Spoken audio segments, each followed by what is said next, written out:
जो भी super power देश होते हैं वो समय समय पर अपनी दादागिरी दिखाते हैं और जब भी कोई देश उनके खिलाफ जाता है तो वो उसको सबक सिखाने के लिए मैक्सिमम प्रेशर डिप्लोमेसी का सहारा लेते हैं। स्ट्रेटेजिक लेवरेज का इस्तेमाल करके सामने वाले देश को रास्ते के ऊपर लाने की कोशिश करते हैं और जब वो देश नहीं माने तो समय आने के ऊपर फिर वो सामने वाले देश को ब्लैकमेल भी किया जाता है। एग्रेसिव और थ्रेट बेस्ड डिप्लोमेसी का भी सहारा लिया जाता है, जिसमें सामने वाले देश को कहा जाता है कि अगर उसने कोई पर्टिकुलर बात नहीं मानी तो उसके ऊपर सैंक्शंस लगा दिए जाएंगे, उनके प्रोडक्ट्स के ऊपर टैरिफ्स और इंपोर्ट टैक्सेस को बढ़ा दिया जाएगा या फिर कोई डील या एग्रीमेंट को कैंसिल कर दिया जाएगा। इस समय जो 3 सुपर पावर देश हैं, अमेरिका, रशिया और चाइना, ये तीनों अपनी कंडीशंस को मनवाने के लिए यही अप्रोच रखते हैं। जो देश अमेरिका की बात ना माने उसके ऊपर अमेरिका सैंक्शंस लगा देता है। कोई देश अगर चाइना की वन चाइना पॉलिसी के अगेंस्ट चाहता है, चाइना उसके साथ ट्रेड टाइज को बाधित कर देता है और रशिया तो सामने वाले देश के एनिमी के साथ मिलकर उनके साथ डिफेंस टाइज मजबूत करके उसको वेपन्स और एमुनिशन सप्लाई करना स्टार्ट कर देता है। अब इन 3 देशों के बाद भारत एक नई सुपर पावर कंट्री के रूप में उभर रहा है। अभी हम सुपर पावर देश बने नहीं है, लेकिन हमारी जर्नी उसी दिशा में स्टार्ट हो गई है और हम भी अमेरिका, चाइना और रशिया की तरह एक सुपर पावर कंट्री बनने का सपना देखते हैं। आज की डेट में भारत ग्लोबल साउथ की बात करता है। दुनिया के कई सारे देश भारत को फॉलो करते हैं। वेस्टर्न देश भारत के साथ रिलेशंस मजबूत करना चाहते हैं और दुनिया के बाकी रीजन्स में भी भारत का इन्फ्लुएंस काफी तेजी से बढ़ रहा है। लेकिन मसला ये है कि भारत के जो सराउंडिंग देश हैं, हमारे पड़ोसी देश, भारत के लिए वो एक नया चैलेंज खड़ा कर रहे हैं। नेपाल को लेकर 2 डेवलपमेंट सामने निकल कर आ रही है।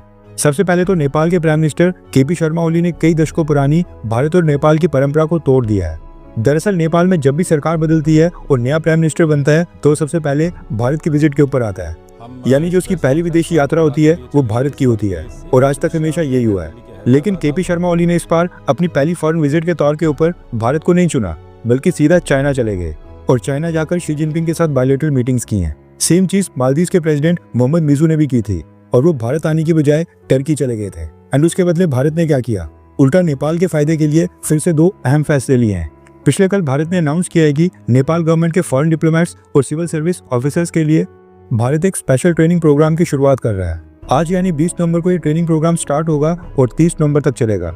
इसके लिए पहला ग्रुप 26 ऑफिसर्स का नेपाल से भारत आएगा और ये सभी Sushma Swaraj institute of foreign services में ट्रेनिंग करेंगे, जो कि भारत के मिनिस्ट्री ऑफ एक्सटर्नल अफेयर्स यानी कि भारत के विदेश मंत्रालय के अंडर आता है। ये नेपाल के साथ हमारा पहला ट्रेनिंग प्रोग्राम है, जिसको स्पेशल ट्रेनिंग प्रोग्राम कहा जा रहा है। एंड इन सब नेपाल के ऑफिसर्स की अकोमोडेशन से लेकर फूड और बाकी सभी एक्सपेंसेस भारत सरकार कवर करेगी। एक और फैसला भारत सरकार ने किया है जो दिखाता है कि भारत अभी भी अपने पड़ोसी देशों के साथ सॉफ्ट अप्रोच लेकर चल रहा है। नेपाल ने भारत के लिपुलेख, काला पानी, ओलंपियादुरा, इन तीनों रीजन को अपने नए 100 रुपए के नोट में शो करने का फैसला किया और इन नोटों को प्रिंट करने का कॉन्ट्रैक्ट चाइनीज कंपनी को दिया। वहीं पर बांग्लादेश की इंटरिम गवर्नमेंट ने पाकिस्तान के साथ डायरेक्ट शिपिंग रूट को स्टार्ट किया। हिंदुओं के साथ वहां पर कितनी वायलेंस हुई और कितने अत्याचार किए गए। इंटरिम गवर्नमेंट के आने के बाद बांग्लादेश ने भारत के साथ सभी डील्स और एग्रीमेंट को रिव्यू करने का फैसला किया, लेकिन मोदी सरकार ने उल्टा बांग्लादेश को बिजली सप्लाई करने के लिए नेपाल को भारत के ग्रिड सिस्टम्स इस्तेमाल करने की परमिशन दे दी है। नेपाल आज की डेट में भारत की ट्रांसमिशन लाइंस और भारत के ग्रिड सिस्टम की मदद से बांग्लादेश को बिजली सप्लाई कर रहा है। कहने का मतलब है कि भारत सरकार लगातार अपने पड़ोसी देशों के साथ सॉफ्ट अप्रोच लेकर चल रही है और जिस तरह से अमेरिका, रशिया और चाइना ये देश सामने वाले देश से अपनी बात मनवाने के लिए उनको ब्लैकमेल करते हैं, वैसा कुछ भारत की सरकार अभी तक कुछ नहीं कर रही है।